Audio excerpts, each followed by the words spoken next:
റെഡിയല്ലേ? ഹായ് സുഹൃത്തുക്കളെ, അപ്പം നമ്മൾ ഇവിടെ 3 ബാത്റൂമാണ് കേട്ടോ വരുന്നത്. പിന്നെ മുകളിലൊന്നും ഇവിടെ ഒന്നായിട്ട് 3 ബാത്റൂമാണ് വരുന്നത്. അപ്പം നമ്മൾ 3 ബാത്റൂം കൂടി കൂട്ടിയിട്ട് ഒരു ചേമ്പർ കൊടുത്തതാണ്. ഇതാ ഇവിടെ 4-way ചേമ്പറാണ്. അപ്പോൾ പിന്നെ ഇത് 4 ഇഞ്ചിൻ്റെ ചേമ്പർ, ഇത് വേസ്റ്റിൻ്റെ ചേമ്പർ കേട്ടോ. അതായത് വേസ്റ്റ് പൈപ്പിൻ്റെ കുളിക്കണ വെള്ളത്തിൻ്റെ ചേമ്പർ. അങ്ങനെ രണ്ടും സെപ്പറേറ്റ് ചേമ്പർ കൊടുത്തിട്ടാണ് വിട്ടത് കേട്ടോ.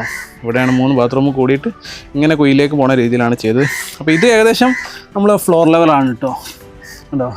അപ്പോൾ ഇതിന് നമ്മൾ ഇനി ജസ്റ്റ് ടോപ്പ് ഇട്ടാൽ മതി. പക്ഷേ ഇത് കുറച്ച് താഴായിട്ട് വരും. അപ്പോൾ ഇതിന് നമ്മൾ എറൈസർ ഇട്ടിട്ട് ടോപ്പ് ഇടും.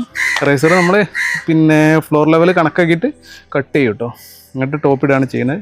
അപ്പോൾ ഇത് 1.5 ഇഞ്ച്, ഈ ഒരു 1.5 ഇഞ്ച് ഇതിൻ്റെ ആണ്, വെള്ളത്തിൻ്റെ ആണ്, വെള്ളം ഇന്നാണ്. അപ്പോൾ ഇത് ബാത്റൂമിലേക്കുള്ള കണക്ഷനാണ്. CPVC ആണ് കൊടുത്തത്. പിന്നെ അത് നമ്മൾ PVC കൺവേർട്ട് ചെയ്തിട്ട് ചെയ്തതാണ് കേട്ടോ. ഇത് നമ്മൾ പുഷ്കോക്കാണ് കേട്ടോ.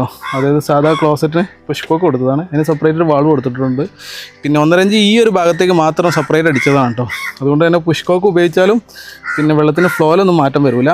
പിന്നെ ഇത് 1.25 ചെയ്ത് 1.5 ഇഞ്ച് പൈപ്പ് വന്നിട്ട് പിന്നെ ഇത് നോർമൽ. അങ്ങനെ ഈ ഒരു രീതിയിലാണ് കേട്ടോ ചെയ്ത്. ഈ ഒരു രീതിയിലാണ് കേട്ടോ ഞങ്ങൾ ഒട്ടുമിക്ക സ്ഥലത്തും ചെയ്യൽ. ഇനി ഇത് നേരെ കുയിലേക്ക് വിടാനുള്ളൂ. അപ്പം നമ്മൾ വർക്കിനെ കുറിച്ച് എന്തായാലും നിങ്ങളുടെ അഭിപ്രായങ്ങൾ അറിയിക്കുക. അതുപോലെ വീഡിയോ ഇഷ്ടപ്പെട്ടാൽ തീർച്ചയായും ഷെയർ ചെയ്യുക.